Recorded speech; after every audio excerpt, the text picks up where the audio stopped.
on the tracks here. But assuming those things come to fruition in the next year or two, I think you're going to see that become a much bigger part of this team's ethos, a bigger part of their identity.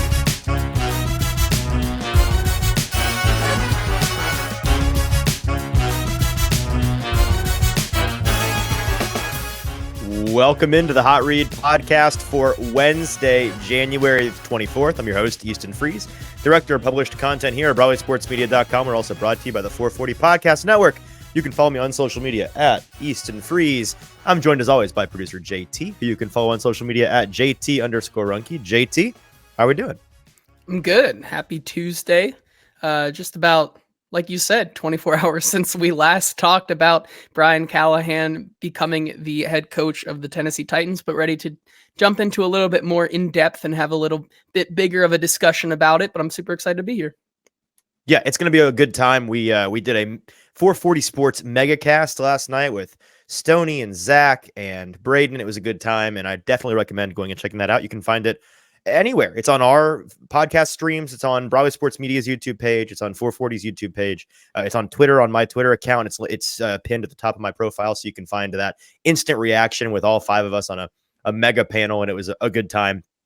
Today, we're going to dive into the aftermath. We've had time to sort through the rubble, and we've got plenty of details on what happened, why it happened. We're going to talk about primarily what this hire could mean for the Tennessee Titans as a franchise going forward, what it could mean for Will Levis as the potential franchise quarterback for this team going forward. We're going to dive into all of those implications today, as well as your thoughts, comments, questions on the Titans' decision to hire Brian Callahan as their new head coach. So do me a favor. If you're not watching on YouTube, if you're watching on Twitter or on Facebook, that's great. We appreciate you being here with us live. Do me a favor. Head on over to YouTube. Find Broadway Sports Media on the Broadway Sports Media YouTube page on YouTube. Find this live stream on that channel, and that's where you can be a part of today's conversation in the comments, like Paul and Kyle, Logan, Tighten Up Tony, all of those guys already in there. Appreciate you guys being with us. Hey, if you are with us already live, do me one additional favor. Hit like, hit retweet, hit subscribe if you're watching on YouTube. I know that a lot of you guys, we can see the metrics. You watch, but you're not subscribed. It's free to you. It costs you nothing. It's very helpful to us. And so we would appreciate you doing that, helping us out, get that number up as much as possible.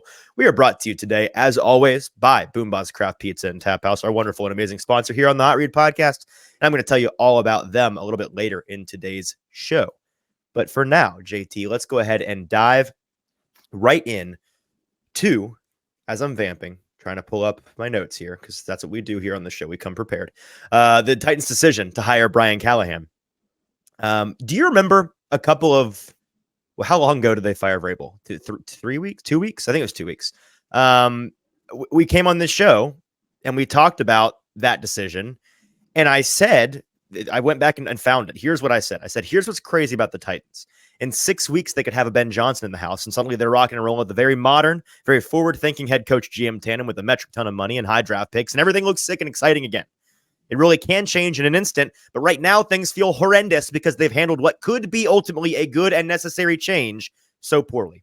What I meant to say when I said that was it'd be 2 weeks and it'd be Brian Callahan, because here we are, and that's what has happened, right? Suddenly, the Titans have gone from head coachless, maybe directionless, adrift, without a sail, without a paddle, and they went and they made a decision that was extremely popular, which is, I think, an understated thing to do. I don't think we're talking just how much, talking about just how much a difficult task it is to make a head coaching hire, having to follow, a guy in Mike Vrabel who at the end became beloved by some, hated by some, a man that had a lot of gravitas, was a real character, and was, for better or for worse, the face of a franchise.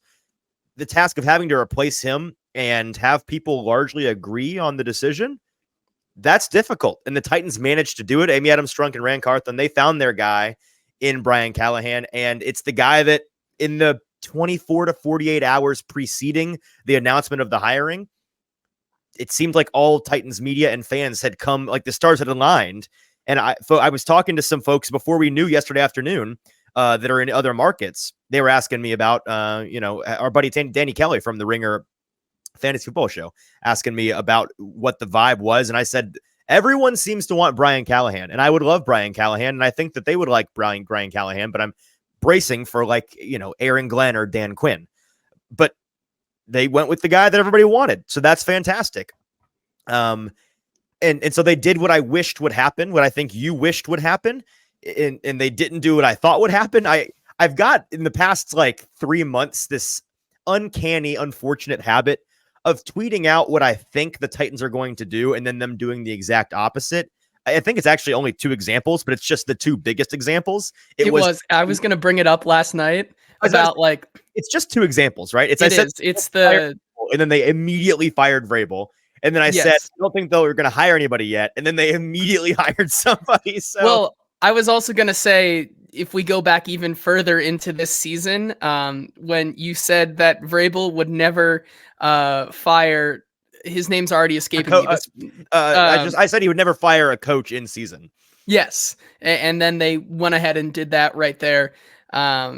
And then also, with all the other ones there, you've gotten a little bit of a habit now of I have just predicting the absolute wrong thing. I know. I guess I'm 0 for 3 in the last 3 big ones, yes. Which you could say you could say that I'm on a cold streak, and that makes me a bad prognosticator. What I would say is that it's as hard to go 0-3 as it is to go 3-0. If you think about it, like when you hit a reverse parlay. Like that's as impressive as getting them all right. So I also actually may have like a magical ability. Maybe the Titans front office is tuned into what I have to say, and they're just hell bent on making me look dumb. And so whatever I say, the opposite happens. Like if anyone has any requests, I am taking requests. But no, and not to sit here and try to defend myself. Like, again, I think I've said it before that good sports media is taking victory laps when you're right and making fun of yourself when you're wrong. And anybody that tells you they're not wrong sometimes is a liar, because that's the nature of the business. I've been wrong 3 times in a row now, and it's very funny. I don't think it makes me a bad prognosticator as much as it just goes to show with all 3 of these examples, the Titans but all 3 of my takes weren't. Here's the difference, I think, between somebody like the way that I approach this and the way that some folks on the radio, not to name anybody in particular, but there's a couple of people that come to mind, approach these kind of things. When I say stuff like that, it's me doing my best to read the tea leaves and guess what's going to happen based on what has happened in the past. Try to identify a trend, and then form an educated guess as to what that trend is going to indicate the next thing looks like. It's not what some people do in this sports media business, where they are looking to stick their neck out there and have a hot take that may or may not actually be based on anything, just to kind of get it out there and throw a dart at the board and see if it lands. And what I find interesting about these 3, again, very funny instances of me being it's not just that I was wrong, but it's the timeliness. All 3, I think I said the day that the opposite thing happened. All 3 are kind of examples of the Titans bucking a trend, right? Like I said that Mike Vrabel wouldn't fire a coach in season because he'd fired plenty of coaches before, but he'd always waited until the end of the year to fire them. And oftentimes you could argue waited too long to fire them. And then he bucked that trend, right? With Mike Vrabel, the reason why I said I don't think they'd fire him is because they had indicated to us in the building, and the rest of the NFL had indicated that Mike Vrabel has immense value. The Mike Vrabel is a guy that they wanted around, the Titans wanted around to be a part of the future of their franchise. And then they fired him. What did we find out in articles from The Athletic just days later? That as recently as 6 weeks before the firing, Mike Vrabel was very firmly within the future plans of Amy Adams Strunk for the Tennessee Titans. So that changed in an instant. And then here, I did not think that the Titans would go out of their way to make the first hire of the season, to make a hire pretty early on in the head coaching hiring process, because of the fact that from the jump, they had made it clear that they were going to be intentional and thorough in the process of finding their next guy. And they cast a very, very wide net. They requested 11 guys to interview. They had just started bringing back guys for their first in-person second interview callbacks. And so because of that, and I laid that out in the tweet where I was dead wrong. I said, for that reason, I think those context clues logically point us towards they're probably not going to hire anybody yet because they want to make sure that they have all of their bases covered. I was wrong, and I'm glad I was wrong. But again, that was them kind of putting that to the wayside. I'm ultimately very glad that I guess you could say I underestimated them here, because I think that they made the right decision. insofar as clearly they had this guy in mind, and clearly he was their guy when they had him in the building, where they said to themselves, we can't let this guy leave the building. And that's what I wanted them to do. I just didn't really have any faith in them to do it. I was wrong. I should have had faith because it's what they did. And so I'm stoked that they felt that conviction, on their guy, and they pulled the trigger and didn't let him go to his other 2 in-person scheduled interviews this week. But I don't know. Is that just me coping, JT, or is it kind of an interesting trend? I maybe it's just cope, and you can tell me if it's just cope. But I think it is interesting that they've done some things that are unexpected recently. Yeah, no, I don't think it's cope at all. I think really when you look at the last year and a half or so, thank you. When you look at the last year and a half and the kind of practice that this Titans ownership group has gone through, it's been really, really negative around this, as he says, Nostralongus. I think that's so funny. I'm Nostralongus, which is mean, but it's funny, so I'll let it pass. It's really negative around how they've done their business. And I have to give props to Amy Adams-Strunk and Rand Carthen and all of these guys in the front office for really, like you said, kind of learning from their mistakes and going out and getting their guy. And I'm totally on board with them going out there and saying, like I said last night, not letting him leave the building. Like, this is the guy. We really think that this is one of those guys that we can truly build around for the rest of the off season and beyond, and we're not going to let him leave this building without an offer. And I think that's what they did. And I'm really excited to see this kind of shift in ideology of them being able to know what they want and go out and get it. And props to them for being the first team to kind of get their coaching hire, because now as the Titans kind of start this race, we already are starting to see the Chargers are really deep into talks with Jim Harbaugh. A lot of teams are starting to pick up momentum here. And that's because the Titans decided to get out in front of it. Logan's got my back here. He says it's not cope that the Titans PR is watching my predictions and doing the opposite to try to bring me down. That is, I think, obviously the logical explanation here. So we'll run with that. So let's talk about what kind of coach the Titans have in Brian Callahan. And again, if you're watching with us live today, I appreciate you being here. Would love to hear your thoughts and comments. Head on over to Broadway Sports Media's YouTube page. Find this live stream there on Broadway Sports Media's YouTube page. Join us in the comments, and we will, JT is going to do his best to keep an eye on those, and we'll address anything that we find interesting. So give us interesting comments and questions, and we'll get you on the show. A very brief background, because I don't want to do the whole, let's spend 15 minutes giving you the full rundown on who Brian Callahan is. There's plenty of very good articles out there. In fact, I'll recommend one to you because it was the earliest one, and I think it's the best one still. Our buddy Zach Lyons, who he does not deserve the praise that just the kind-heartedness, the good soul of a person that I am to shout him out so much on this show. But you know what? I just am that good of a person. He did an awesome profile on Brian Callahan, I think from January 11th, when he was doing profiles of the candidates very early on. It is a gajillion words, I think, at last count. And it is everything that you could possibly want to know about Callahan. It's more, I texted him, I told him, you went into more detail on these guys than I could ever care to, which is more power to you. So if you want to know everything there is to know about Brian Callahan, check out his article, which I don't know why I'm doing a free shout out, but I'm just feeling generous. He's got his website, Stacking the Inbox, where he does his written content, stackingtheinbox.com. He's got an awesome article on Brian Callahan there. But just a very basic summary of who Brian Callahan is. Got a very fantastic NFL pedigree.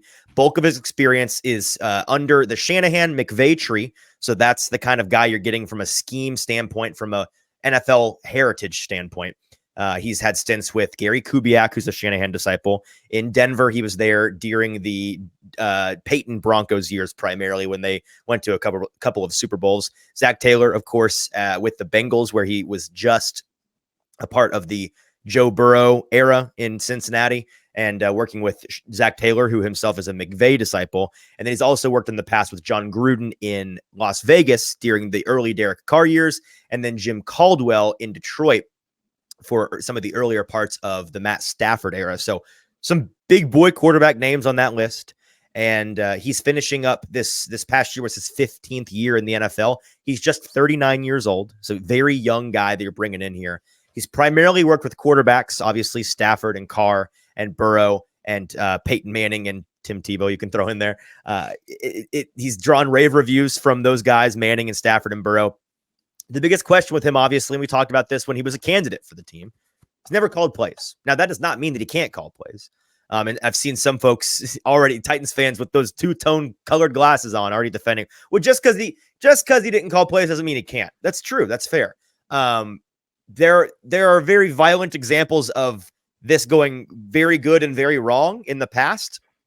Like some examples of things, like recent examples of guys that had never called plays, but ended up being really very good play callers. Zach Taylor had never called plays until he was out from underneath Sean McVay in Los Angeles and went to the Bengals, and they've obviously had a lot of success. And then Mike McDaniel, hired away from San Francisco last year, goes to Miami, had never called plays because he was underneath Kyle Shanahan. And now you see what he's doing. Easily, in my opinion, the most innovative play caller and designer in the league right now. Who knew, right? You got to let him try to figure that out. He's also, Brian Callahan, got a seal of approval from Peyton Manning, which is in the NFL. I mean, that's royalty. That's getting literally the rings, the King's ring stamped onto your resume.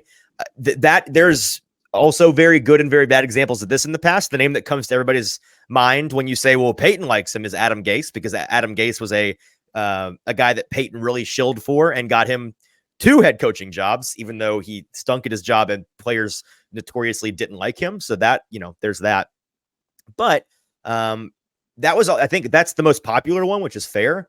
What's not popularly known, and I don't really know why, another guy that Peyton Manning had folks in the know, I've read them say pretty explicitly, it was Peyton who ultimately got him this job, was Shane Steichen with the Colts last year. Peyton's influence played a big part in him getting that role. And you saw what Shane Steichen has been in Indianapolis this past year. So again, that take it with a grain of salt, but it's not good or bad. It's just something that I find is interesting about Brian Callahan.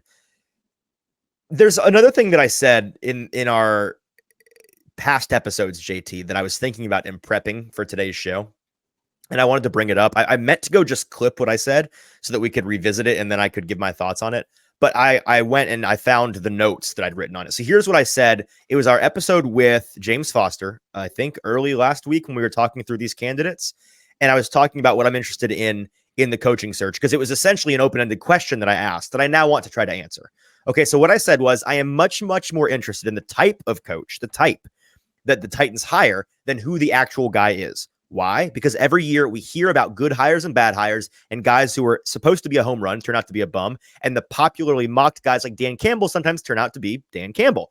Fit within the existing team structure, culture and relationship building skills and other intangibles matter so much that I find trying to decide if a guy will be good or not on day one of their tenure to largely be a waste of time. It certainly gets clicks, but it's just not my thing. I want to see what direction team leadership wants to go based on the kind of coach that they hire. I want to speak to the guy who gets the job, get a feel for who he is as a man and a leader. I want to evaluate the first couple decisions and coaching staff hires that he makes in his first offseason. That's what I think people should really be focused on with a new coach coming to town. The specific name and their resume matters less than I think people tend to think. So what type of coach did the Titans get in Brian Callahan? Obviously, some of those later questions that I asked there, I can't answer yet. We have not had a chance to talk to him. I've not had a chance to gauge who he is as a leader, what kind of man he is. We've not seen any of the offseason decision making skills that he has, the things that he decides to do for and with this team. So those are TBD.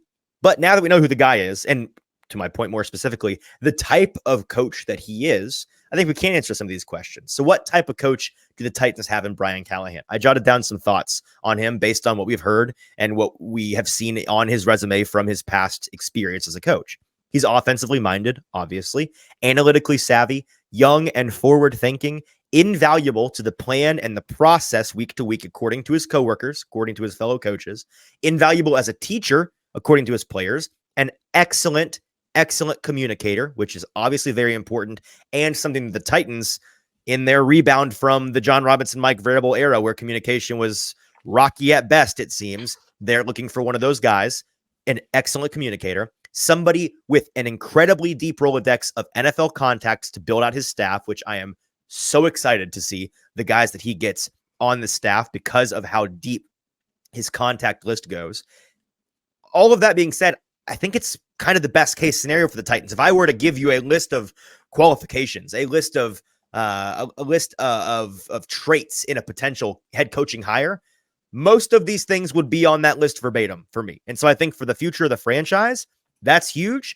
And in terms of where in general the Titans are headed, it feels like the modern era. It feels like the future, does it not? No, I totally agree with you. And I think that this is one of the hires that checks, like you said, all the boxes for me. Just from casting that wide net of personal connections that he has to the guys that that he's been around quarterback wise and trying to elevate Will Levis to the next level. It is the guy that you can build around and know that he's going to bring the culture. And then to the point where even though the guys he may bring in for offensive and defensive coordinators may down the line get poached by another team, he's still going to keep that culture. And once again, he still is going to grow that long list of connections, and there may very well be another guy waiting in the wings that he knows that he can bring in and continue what he wants to build. Yeah, absolutely. Before we move on here, I want to get to some of these comments. Paul, one of our best friends here on the show, early on said Callahan has innovative and flexible adjustments in game and in season on his resume. As soon as he said that in the interview and had evidence of it, he was the guy. This is the vision. Appreciate you defining that vision for us, Paul. I'm glad somebody can. Strike saying, so glad the Titans didn't hire a DC, so you don't have to fold the franchise. Thank goodness that you don't have to tune out for the foreseeable future, as I was reliably informed you'd have to do. They hired a defensive coach. Trevor asking who the leading candidates are for DC and OC. Good question. We're going to get to that a little bit later in the show. Some thoughts on that, and I'm sure that picture will kind of come into focus in the next couple of days. But we've got some thoughts on who those guys could be. Josh Grantham in the comments saying, feels like the obvious move, which is why initially with the Vrabel firing, there was reason for doubt with our coaching history. Feels like Vrabes was a stepping stone for who's next. Hopefully. Yeah, hopefully indeed. Listen, like the Vrabel coaching tenure in my mind, and I think in the history books, is going to be remembered as a very positive experience, as a very necessary thing for the Titans. Whether you loved him or hated him in the end, what he did to stabilize the culture of this team, what he did to bring them into some kind of actual national relevance for a bit, make people care about them, make free agents care about them as a destination. Like that matters. And there's a reason why people started to care, because he brought stability. He helped fix the culture. He helped take them up into another echelon of being a big boy franchise a little bit. And so the next guy is going to be tasked. Brian Callahan is going to be tasked with taking that baton and not fumbling it, but carrying it on, keep going up the stairs, elevate this team even further. Roshan saying having a coach who knows what EPA per play is either going to be awesome, or the Titans organization is going to reject him like a bad organ transplant for not being a caveman. Based on the bits and pieces that we've heard from maybe Adam Strunk and Rand Carthon, it sounds like they are dead set on that kind of guy being the future of this team. And so we're going to talk about a little bit about that later on in the show, but I completely agree that it could be a significant improvement for this team just from a philosophy standpoint. And then our buddy Kenneth saying the only thing I'm scared about is that Brian Callahan, his stock was raised by being tied to Joe Burrow, not that Callahan was a great offensive mind himself. Sure, that's always the concern. And that's the risk you run. Listen, like that was part of the handicap on Bobby Slowick, right? What was it, Bobby Slowick? Was it those players? Was it CJ Stroud and Tank Dell and Devin Singletary and Nico Collins taking the leap and coming in and being just dudes out there and being better? Or was it the coordination of Bobby Slowick? Like it's always a combination of the two. But when you're getting a guy in Brian Callahan who has had a lot of success in recent years, but it's been with Joe Burrow and T. Higgins, Jamar Chase, and Tyler Boyd, and like there's a chance that it was more of those guys than the coordination. So we'll have to see. But I think as we're going to talk about a little bit later in the show, there are certainly some indicators with Callahan and his experience in Cincinnati that point to it being more than just having good players in particular, because there were times when they had not so good players and he made them relevant, right? You've got your Andre Yosevas's and your who are some other low level receivers on that team. I mean, that's one of the big ones. I mean, Andre Yosevas, Charlie Jones, the dynamic duo of Trent Irwin and then Trenton Irwin, two different players. Yes. Like these guys, he's been able to elevate. And to Kenneth's point, real quick, I just want to kind of maybe disagree with that just a little bit. To Okay. me, mostly because I think when you look at just this last season, which I think was his best season offensively from a just a whole season perspective, it sounds Right. interesting, but really when you get down to it, with the Joe Burrow injury and him going down middle of the season, Brian Callahan essentially took that offense and took what they do good, which is throw it to do what T. Higgins and Jamar Chase and Joe Burrow do good. Like that's always been his plan. Like he's not someone who's like one of these super reinvent the wheel Mike McDaniel type of guys. No, he had Joe. Of course, he has Joe Burrow, T. Higgins, Jamar Chase. Obviously, you're going to do what those three players do the best. Like, why would you try to fit them into a different mold? However, right, when you don't have a Joe Burrow or a T. Higgins playing at 100% or playing at all, Brian Callahan was able to reinvent this offense overnight. And the easiest way you can look at it is during the beginning of the season, they rarely ever played Joe Burrow under center because that is something that Joe Burrow absolutely hates to do. He does not work for him. Not However, his thing. you put Jake Browning in there, that offense played almost 55% from under center, like playing to Jake Browning's strengths, which kind of made him that kind of big story of being that backup and being able to win some games still and still finish above 500 for the Cincinnati Bengals, despite not getting to the playoffs. But Brian Callahan is able to do leaps and bounds more than just kind of work within the confines of a Joe Burrow. And I think that's one of the biggest things that to take away from his season this past year with the Cincinnati Bengals. And he better be. And I'm glad you brought that up because that chameleonic nature, take that and put it in your vocab bank. His chameleonic nature as a play caller and as an adjuster, as a schemer, as a coach, that's going to be like necessary for him to succeed with the Titans. Let me explain what I mean by that. Sheil Kapadia is somebody that writes for The Ringer. He's been covering the NFL for a long time. He's got an article out that it's been out for like 7 years and he updates it every year. It's a phenomenal article every offseason. It's like, I forget, I think it says the 11 rules for hiring a coach or something like that. It's essentially a guide for what to and not to do in coaching hiring. And one of the things in there when I was refreshing my memory on it earlier today was he says, hire a guide, not a scheme. And he goes into a lot of detail that I won't read out to you, but I recommend going and checking it out. Again, Sheil Kapadia is the guy who wrote this. Essentially, the gist of it is don't go and find a scheme that you loved. Don't go and find, well, I loved the way that the 49ers offense worked this year. I love the way that the Bill. Go find a guy because the way that an offense or a defense, the side of the ball works in one situation is not even remotely a guarantor of the fact that it's going to work in your situation. And I think this is a perfect example. The Titans better have hired the guy, Brian Callahan, and not the system that the Bengals ran with Brian Callahan there, because Joe Burrow and Will Levis, they kind of couldn't be any different from at least in my opinion, I think just as prospects. I don't think they're built to operate on any given Sunday the same way. Joe Burrow's like that offense, the way that Joe Burrow thrives is, okay, I'm going to throw the ball like 35 to 45 times. It's going to be a lot of like at the line of scrimmage, to the hashes, out breaking routes. I'm going to throw it to the sideline. I'm not going to throw it in the middle or down the field a whole lot. We're going to throw it a whole big volume passer in this game. Going to be a lot of little intermediate stuff and high accuracy. And we're going to take some shots downfield, right? That's Joe Burrow. Will Levis is built to throw the ball like 20 to 30 times a game and pepper the middle of the field like 10 to 15 yards downfield and take big rip shots downfield and try to take the top off of defense. That's what Levis is designed to do.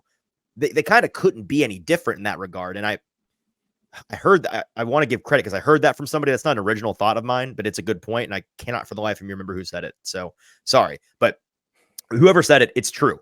They are very different. And I think that's super important to the future success of this team, whether or not Callahan, the guy, is just good at this, no matter the situation that he's placed in, or if Callahan, the guy, and the Callahan scheme, the Callahan playbook is something that is fantastic in Cincinnati, but maybe not going to translate super well to here in Tennessee. Yeah, no, I agree with you. And that's kind of the perfect microcosm of Brian Callahan and the ability that I think he brings to the table. It's also going to be interesting to see what he can do. Like you said, that's a very fair point, because when you go back and look at Joe Burrow's first 4 or 5 games this year, truly was trying to do literally anything and everything to get the ball out within 2 or 3 seconds, and the ball was not going more than 10 yards down the field. Now with Will Levis, your plan is to try to get him as much time as possible to be able to throw those tight window throws across the middle of the field and make big chunk plays while also establishing a run game, which I think is going to be a pretty steep difference and staunch difference from what they did in Cincinnati. But like I said, I think Brian Callahan is up for the challenge. So let's talk more about who Brian Callahan is, and a phenomenal paragraph or so was written on Twitter by Joe Goodberry, who I believe was on with the Music City Audible Boys, another show here on the 440 Podcast Network, Music City Audible. I think he had him on. He's a friend of that show, and they talked about this hiring today. So check that show out after this one if you'd like. But Joe Goodberry, who's a very tenured and respected Cincinnati media member, had this to say. I believe he said this before was this before or after they hired? I believe it was like as it was happening. As it happened. Okay, so here was his synopsis on Callahan, his explanation to those who don't know him. And I think that this is as trustworthy of information as you can get. He said, he's a good, down-to-earth guy, easy to talk to, open-minded, grew up in a coaching household, has worked with great quarterbacks, sees the game from their perspective, has helped this offense transform multiple times and figure out their own weaknesses to become their strengths. They've scrapped their entire run game and rebuilt them on the fly. They've scrapped half of their playbook when the under center stuff wasn't working. They took much of the LSU offense for Burrow during the truncated offseason and got early results. They've morphed through each season to fit their roster and what defenses have done to take away their best plays.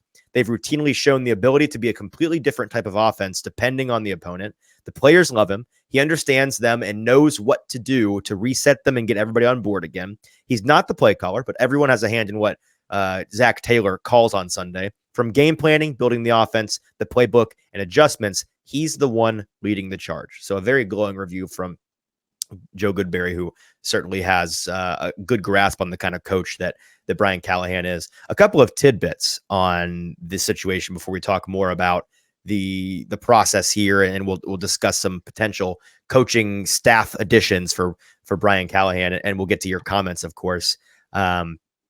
Now that the Bengals need to replace Callahan as their OC, I think people saw this stat, but it absolutely bears repeating. This means that every team in the NFL has changed their offensive coordinator since 2022. Every single 32 teams in the past, the 2022 offseason. So the past 2 off seasons, we're on the 3rd offseason. It took 3 off seasons for the entire offensive coordinatorship of the NFL to turn over completely, which is crazy. And just another tangible example of the fact that when you hire a defensive coach and you get good results from your team, you're going to lose your offensive coordinator one way or another. Guys are getting fired. Guys are getting hired away. The guy, having a guy offensively as the head coach for a continuity's sake, kind of invaluable. So I'm so happy that we get to have that on the team that we cover, and maybe they'll score some points and do some things. We'll talk about what maybe we can expect from them in a minute. Another tidbit here, the AFC South is the only division in the NFL with 4 starting quarterbacks under the age of 25. That was already true, but that's crazy. Very, very young group of quarterbacks in this division. They're also the only division now to have 3 head coaches under the age of 40. So the AFC South really embracing the future of the league. I thought that was crazy, but it struck me this morning. I just woken up. I was still sitting in bed. I was like, man, we got some young coaches in this division now. Doug Peterson's 55. He's the old man of the group. But Brian Callahan's 39. D'Amico Ryans is 39, and Shane Steichen is 38. And then as far as the quarterbacks go, Anthony Richardson's 21, CJ Stroud is 22, and then Levis and Lawrence are both 24. So 4 quarterbacks under 25, 3 coaches under 40. It's a youth movement in the AFC South, and that's, I think, really exciting. It's a very different landscape than it was just 2 years ago when you had Mike Vrabel and Matt Ryan and Frank Reich and Ryan Tannehill. That was a little, and then Lovie Smith, not exactly short in the tooth. So very, very different situation in the AFC South, and I'm excited about the future of the division. I wanted to touch briefly on process because we talked a lot in the interim between head coaches here about the process this team as an organization undertakes. whether it's good process or bad process versus good results and bad results. And Amy Adams Strunk is an owner, being somebody that I think, if you're being honest with yourself, has undertaken some bad process in some major decisions in the recent past and has gotten herself some good results. I'm pretty sure in this instance, it was good process, and I'm hoping that it's going to be a good result. But here's why. Brian Callahan was the Titans' first virtual interview request, right? He was also their first in-person callback request. That happened pretty early as well. They sent this was something we didn't learn until he got hired. Apparently, because of that storm that came through the entire area, the entire half of the country, everything got snowy and all the airports shut down. His plane ride for the in-person interview canceled. He was going to have to drive in the snow and slush from Cincinnati down to Nashville. The Titans sent him the team plane to bring him. Maybe they do that for all their candidates. I don't know. But the fact that they're willing to do that for this guy who was their first in-person candidate, they send the plane for him. They conducted, frankly, the bare minimum of in-person interviews in terms of satisfying the Rooney Rule and getting all of their ducks in a row before they hired him, didn't let him leave the building once they had him in the building. He was pretty clearly their guy from the jump. I don't know how you can interpret that. I mean, we'll hear from them hopefully this week. And maybe we can ask that question, but it certainly seems to me that he was their guy all along. And if that was the case, then that's good process to me. You identified your guy. You confirmed what you thought about him based on 2 interviews. You didn't just look at him. You looked at some others. 10 guys you had a preliminary interview with to let, give all those guys, even though it was a Zoom interview, give them a chance to, like, okay, this is your chance to charm us out of being dead set on our guy. This is your chance. Charm us out. They decided 11 interviews down. Nobody really charmed us more than the guy we thought coming into it that we already wanted. And so they brought him in and they kept him. Yeah, I think it's all about setting that first impression. Brian Callahan brought it, and that's where their bar was, right? And nobody else they brought in ever raised that bar. So once you get through that, you get to the in-person, like you said, it's due process from that point. And it probably, once again, props for them to getting it done so quick here. Definitely a change from what we've seen in the past couple of years from this Titans team. So yeah, it sounds like now that he is in the building, I'm also interested to see how quickly this coaching staff kind of comes about. And so the obvious question now is what's going to change? Like and obviously there's things that are going to change in the immediate future. There are some things that are going to take some time to change. A lot of folks talking about how they would love to see some like tangible development from developmental players, which you saw at times with Mike Vrabel, but towards the end of the tenure, that cupboard ran pretty barren.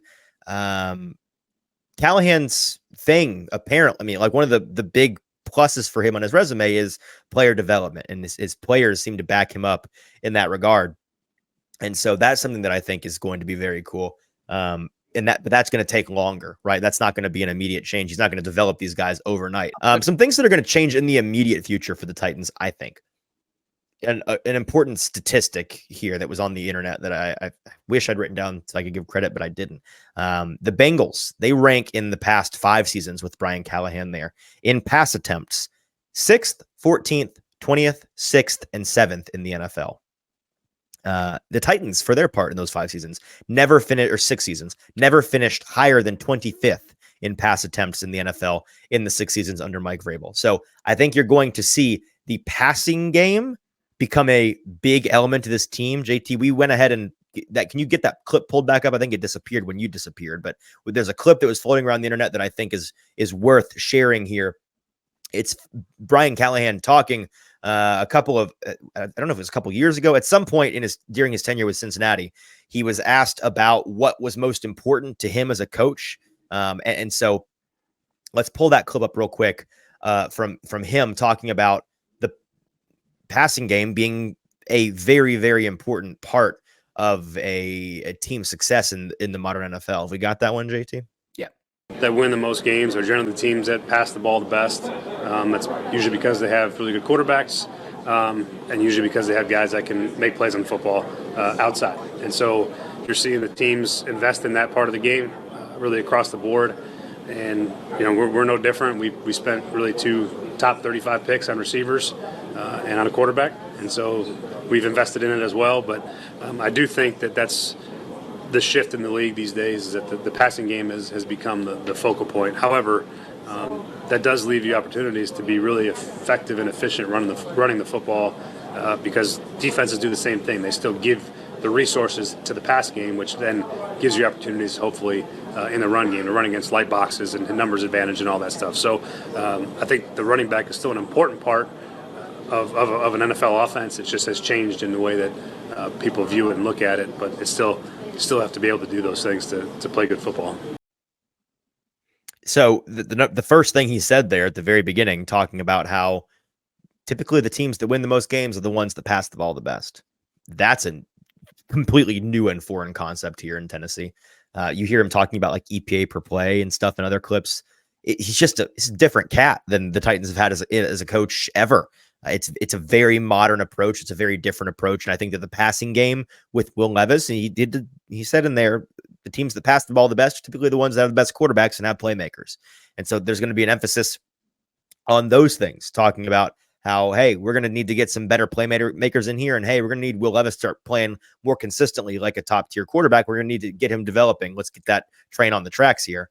But assuming those things come to fruition in the next year or two, I think you're going to see that become a much bigger part of this team's ethos, a bigger part of their identity.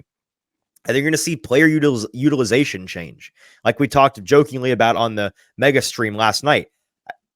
You're going to see like wide receivers used as wide receivers for their skill as wide receivers, even if they don't have skills as special teamers or they're not good and willing blockers. Like the Kyle Phillipses of the world benefit maybe the most from this decision, because you're not going to see him inactive on 4 games in a row during the season because he's good enough to play slot receiver, but he can't help us on special teams and he can't help us as a blocker. So we just can't afford to use a roster spot on him on game day. That kind of archaic nonsense that we saw Vrabel pulling towards the end that was starting to really grind the gears of even folks like me who are big Vrabel supporters. That's gone. It should be gone. I'd imagine if it's not gone, I've got some real questions. I believe the Callahan ideology is going to be very different in that regard. And then one last thing that I think is interesting, and we don't know this yet. The Titans as a team, their identity might stay relatively the same. And Callahan morphs to fit that. I don't know, but the number one thing the Titans as a team have billed themselves as and backed up as their identity the past couple of seasons in the Vrabel era for sure is that they were the biggest and the toughest and the most physical team. Their brand was physical to a fault, like overdoing the physicality. And I think that was a big part of the reason why injuries have been a significant issue for them for 3 seasons in a row. When you play that crazy physical ball and you're looking to knock the other guys silly every single snap, every single Sunday, that wears on your body too. And I wouldn't be shocked if you get a guy in here like Brian Callahan and his staff, who we don't know yet, but we're going to imagine shares his ideology on how to run a football team.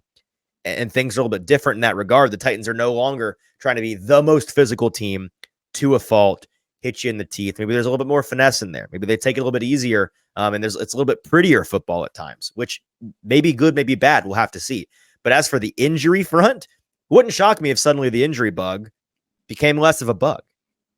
Yeah, I think I'm right there with you. The ideology, and I think as they bring in, and I think it also does good that with this new head coaching hire, an entirely new strength and conditioning team probably comes in. And so that's exciting to see. But yeah, I mean, you still can keep around some of that brand that this Titans team is kind of built, because you still at least on the defensive side, on the defensive line, have a lot of the same players coming back. So you're going to get the same kind of player, but maybe a little bit different process. Okay. Do you want to talk about Bill Callahan? I don't know if anybody's heard Brian Callahan. He's got a pretty famous dad. His name's Bill. He's been in the NFL for a long time, and he's a big reason why Brian Callahan is in the NFL and has such a deep list of connections, because he's an NFL kid. It's nepotism at its finest. Obviously, Brian is not getting the job because of his dad, but he's in this industry because of his dad, and so he's been doing this for a very long time. He's somebody that the Titans fans and the Titans organization, I'm sure, would love to be a part of, be a little 1-2 package deal with his son, because he is one of the top 3, top 5 position coaches in the league, considered a guru, right? He's the offensive line guru who has put together some really, really nice units in the past, and the Titans obviously could use some significant help in that department. But the question is, will he come and can he come? Let's talk about that. But first, got to tell you about our wonderful, amazing sponsors, BoomBozz Craft Pizza and Taphouse. Guys, BoomBozz Craft Pizza and Taphouse has 3 locations in the Middle Tennessee area. They got East Nashville, Murfreesboro, and where JT and I are doing our live shows this year in Spring Hill. We are there every single Thursday at 5:30 p.m. Central Standard God's time doing our Thursday show. It is so much fun. We didn't get to go last week because of the ice and snow. I am counting the days until we get to go this week. It's going to be so good to be back in the store, hanging out with the fine people, great people that work there, really easy to get along with. Great viewing situation for any sports. They got a million TVs up, big screen TVs everywhere, all the sports channels. Phenomenal spread of beers on tap, local and domestic, everything that you'd ever want, and things that you didn't know you wanted, but you're going to want to try, and you're going to like them, and you're going to have a new favorite. And then their pizzas are the marquee. Their craft pizzas are so good. They are unlike anything you've had before. They have won many, many awards in the pizza community, which you didn't know was a thing, but it is. And they are heavily decorated pizza veterans.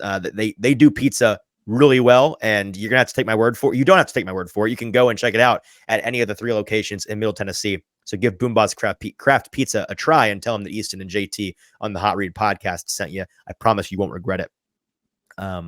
So Bill Callahan, JT, he is a offensive line guru who is currently coaching with the Cleveland Browns. Now, it's been talked about during the entire head coaching candidacy of Brian Callahan's past couple of weeks that he could be a guy that follows Brian if he were to get a head coach job, and he would like to work with his son. We've essentially got that on the record now that Bill would like to work with his son if he became a head coach. But there are some questions out there as to whether or not the Titans could do this without the Browns' blessing, essentially. So here, I'm just going to lay out all the details for you here. And spoiler, at the end, you're going to realize that the answer right now is we don't know. And anybody that tells you that they do know, either they know something that nobody else does, or they're making an assumption that's incorrect. We don't know the answer to this, but here are all the details. So this was from our buddy, I think it was Mike Herndon said this, but I saw Mike Herndon and Teron Davenport and Paul Karski all say this last night regarding the Bill Callahan and the Brown situation, adding a title if he were to come to Tennessee, like assistant head coach or senior assistant to Bill Callahan, the offensive line coach, does not get the Titans around the ability, or excuse me, he said this wrong, I guess, does not get the Browns around the ability to block the move. To get Bill on the Titans staff, the Titans would need to either make him the offensive coordinator, which is not ideal. I do not recommend them doing that, or get the Browns permission. The Browns could, what he's saying, theoretically block that hiring. According to Connor Orr over at Monday Morning Quarterback, it doesn't sound like in his most recent Monday Morning Quarterback article, which I think came out today, that the Browns offensive line coach Bill Callahan will be joining Brian Callahan's staff. Now, I don't know if that's him reporting or if that is him just reading the tea leaves like the rest of us, but he added that Cleveland has been fiercely protective of Callahan in recent years. Plus, he is among the highest paid assistant coaches in the NFL. However, I was talking with our buddy Zach Lyons last night and today about the situation, and he and I think that the people that are saying this, Mike and PK and Teron and others, are either they know something that is not publicly available, which I don't think is the case, or they're making an assumption and reading the rule wrong. There was a release by the NFL, a rule change in May of 2020 that is long, and I'm going to summarize here. The resolution changes the current anti-tampering policy by establishing a system that prohibits a club from denying an assistant coach the opportunity to interview with a new team for a bona fide offensive coordinator, defensive coordinator, or special teams coordinator position, or 2, a non-high level, non-secondary football executive from interviewing for a bona fide assistant general manager position. So, and there's more to it, but essentially the way that the language reads, this is a rule for folks that are in those upper level assistant head coach, offensive coordinator and defensive coordinator or special teams coordinator roles. Excuse me, I lied. Not assistant head coach. Just the 3 primary coordinator roles. That's what the rule is for. Zach and I don't believe it necessarily based on the language, it actually doesn't apply to non-coordinator roles. And I want to pull up some of our discussion because he laid out some good examples. We've seen some instances like what Bill Callahan to the Titans would be theoretically in the past, and it's not been an issue. Like it's been allowed to happen. So, for example, the Indy Star, which is a publication in Indianapolis, they said in an article that Zach found that Scotty Montgomery, which is a coach up there, was promoted from Indianapolis, from Indy's running back coach to assistant head coach, running backs coach with the Lions, and the Colts couldn't stop it because it was technically a promotion. So he was a running back coach, moved to the Lions to be a running back coach, and given the title, really the fake time. I mean, it's not fake, but it's for this purpose. You'd imagine it's to get around the anti-tampering rule, where you can't have a lateral move without the team being able, the team that is having the coach stolen being able to block it. You have to elevate them. It has to be a promotion for them to be able to not block it. Well, the way you get around it is you throw assistant head coach on there. You throw some title like that, passing game coordinator, for example. So there seems to be a ton of gray area here for assistant coaches moving to a title of assistant coach / that additional title. I think that the folks that think they understand this were too quick and linear in their interpretation of the rule. And they didn't, like, they needed to break it down a little bit more. We're going to get more on this because, again, I think the answer, I'm not saying that they're wrong. I'm saying we don't actually know right now. And I know Zach has emailed some folks in the NFL front office that we may or may not get an answer from. But something that they said in the press release, actually, never mind. I'm not going to, it's similar to what I just read. Essentially the same thing where the rule is for those 3 coordinator positions and not for assistant coaches. An example with the Titans back in 2011, which Zach tweeted this out earlier today, the Titans under Mike Munchak tried to interview Bill Callahan, same guy, who was currently the Jets assistant head coach and offensive line coach, for their vacant offensive coordinator position. However, back in 2011, the Jets had the ability to block that request, even though it was an upgrade. And in 2020, that anti-tampering policy that we just read changed the rule to what it is now, which again applies specifically per the language to the coordinator roles. But it's largely been perceived by the NFL hiring standards since that rule that passing game coordinator, run game coordinator, and assistant head coach are all promotions, no matter whether they're a phony title or not. And so I don't think we have a definitive answer out there.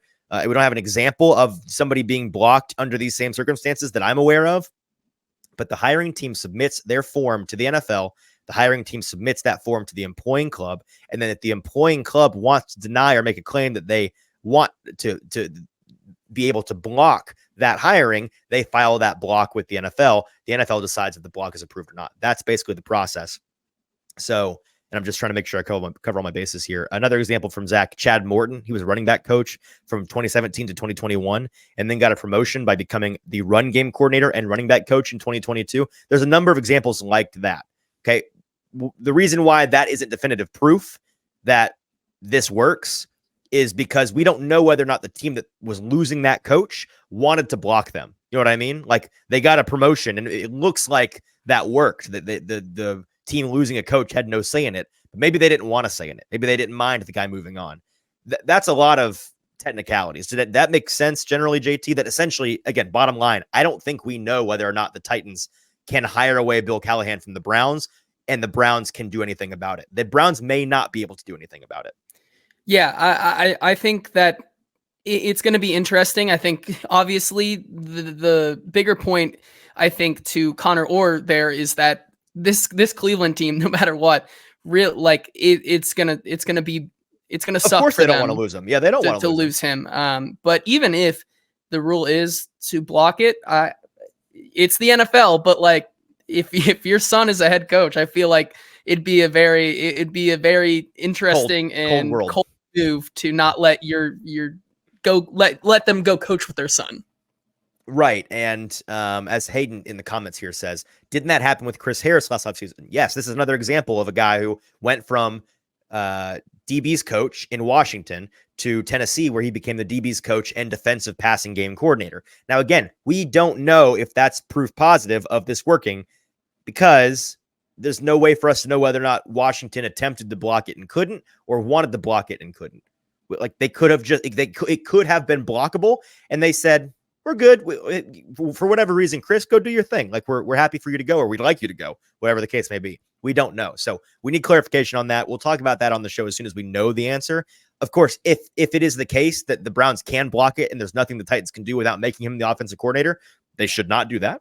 And I would guess that they aren't going to get Bill Callahan, which will be a bummer. But Mike Munchak is a guy that you can bring in he's a guy that we've talked about separately, somebody that would like to come in and be a part of the coaching again. And he's a phenomenal offensive line coach, got a long history of doing that. So there are contingencies here for the Titans to upgrade at the offensive line coach. Don't you worry. But Bill Callahan's a guy that if the Browns can't block it, I think that is essentially a lock at this point that he's going to be with the Titans. Okay. Now, briefly, and we don't have a ton of time left, just some candidates that are out there for some names to put in your minds. And we're not going to go into a deep dive on today's show on what these guys might be. We're circling back to Trevor Christensen's question about who the leading candidates are. This is, again, it's less than 24 hours after the announcement. The team actually hasn't formally announced it yet anyways. So we'll probably in the coming episodes on Thursday or early next week talk about what we think about these guys as potential coordinator hires. But on the offensive coordinator front, Thomas Brown is the number one name right now for good reason. He was very high on the Titans list, apparently, of their coaching candidates during this process because he was one of 3 guys to receive that callback. He was actually there the same day yesterday that Brian Callahan was there. I'd like to imagine they bumped shoulders in the hallway and they're like, hey, what if we kind of work together? That'd be kind of nice. But JT, you brought this up, and I think this is a good point. That NFLPA poll that we've mentioned a couple of times where the players were allowed to vote on which coordinators they loved playing for the most.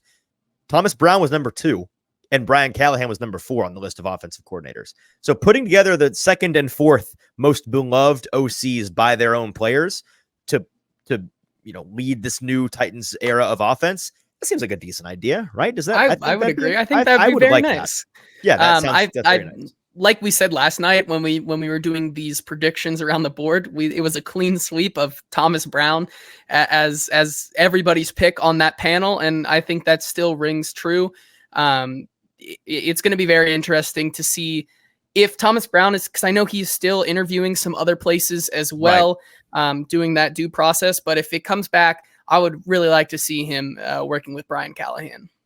Some other names. The next one that comes to mind is the in-house candidate in Charles London, who we talked a lot about on the show yesterday. So I would recommend going and checking that out. But he's the guy that has been really shepherding and developing Will Levis this past season. I think he did a very good job with him. I think it'd be very good for Will Levis as a quarterback, as a young developing player, to have that guy who's been in his ear continue to be in his ear. And so if you want to consider him for offensive coordinator, I think that is absolutely something that is worth considering. And again, I need to do a better, more thorough deep dive into his chops as a potential offensive coordinator.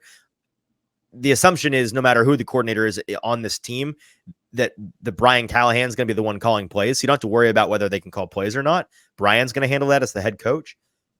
But there's important things that the offensive coordinator is going to need to do that isn't calling plays. And so I need to do some due process on that. Liam Cohen is the other name. These are kind of the big 3 that come to mind in terms of guys that would be nice for this team, because Liam Cohen was there in 2021 with Will Levis in Kentucky when he was having his most success at the college level.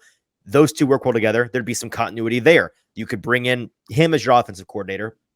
He has experience at the NFL level as an offensive coordinator in 2022 in LA with the Rams.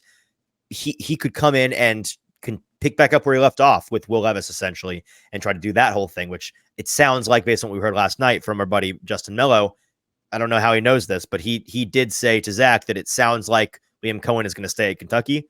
We'll get more on that in the coming days, I'm sure. I don't know whether that's a strong take or just an inkling or a whisper or whatever it is, but there's that. And then 2 other names on the list. Alex Van Pelt, former Browns OC, is somebody that is got pretty good connections with the Callahan family. And then Clint Kubiak, 49ers passing game coordinator, is somebody that has decent connection with Callahan. I believe from his time with Gary Kubiak, Clint's father, if I'm not mistaken, who was the Super Bowl winning head coach with the Broncos when Brian was there with Peyton Manning. So that's the connection there. And Clint is, if you've seen the 49ers passing game, not bad. So those are some guys that are on the list there. Thomas Brown, Panthers OC, Charles London, Titans passing game coordinator and quarterbacks coach, Liam Cohen, current Kentucky offensive coordinator, Clint Kubiak, 49ers passing game coordinator, and Alex Van Pelt, former Browns offensive coordinator. Defensive coordinating candidates. a couple of guys on this list that we talked about last night, the in-house candidates in Terrell Williams, the Titans' current defensive line coach and assistant head coach, who is the guy that's going to be heading up American. Thank you. I'm going to be there and still forget. The American team, Terrell Williams is heading up the American team at the Senior Bowl, where JT and I and Stoney and Zach will all be next week. So we'll get to talk to him, I hope, I'd imagine, next week, and we'll certainly be bringing that up a good bit. Chris Harris, the Titans' current defensive backs coach, who is that guy we were talking about a minute ago, who came from Washington, who I think is a phenomenal coach from a person standpoint. I think he's very good at what he does, and I think that this year was not a very good reflection on him in terms of the weapons at his disposal. So that he's kind of got that Thomas Brown thing going, where it's like, I don't know if I'm going to judge him on the sins of this past year based on what he had to work with. But I think that those two guys are worth looking at. Wink Martindale, who Stoney brought up last night, former Ravens defensive coordinator. He's been around the league. Giants. Was he with the Ravens before and then the Giants? I think so, maybe. I'm almost pot, but regardless, you're right. He was most recently with the Giants. You're totally right. I think he was with the Ravens. He's been over a lot of the NFL. He's been a lot of places. He's been around a long time. And if you love crazy blitzes and stressful third downs, then he's your guy, I suppose. Brandon Staley is a guy that people would hate, but I sneaky wouldn't hate because listen, hear me out. Brandon Staley, there's a reason why he was, during his coaching cycle, one of, if not the number one hottest coaching head coach candidates. He revolutionized, not just did a great job as a defensive coordinator. There's great documentation on, I think Ben Solak is somebody who did a video series on The Ringer very early on in his tenure there in like 2019, 2020 about what the Brandon Staley defensive system did to the NFL. He essentially changed the math, the very basic version, very basic explanation here. He changed the math on how many players defensively are in the box, which forces the offense, large scale, the whole league's offensive minds to rethink their approach to running versus passing and situational football. That's the very, very basic and flawed explanation there. But he has done things defensively that are innovative to the nth degree, literally changing the way that the league operates. And that's the reason why he got the head coaching opportunity. Now, he sucked as a head coach and he rubs people the wrong way, and I get it. He's still Brandon Staley. He's got some blots on his record at this point. But if he were to get an interview, I would not hate that at all. And then a couple other guys, Corey Oldrin, Texans defensive passing game coordinator, is a guy that has connections with Callahan, and James Betcher, who's the Bengals linebackers coach, who obviously has connections with Brian Callahan. JT, any thoughts on any of those guys?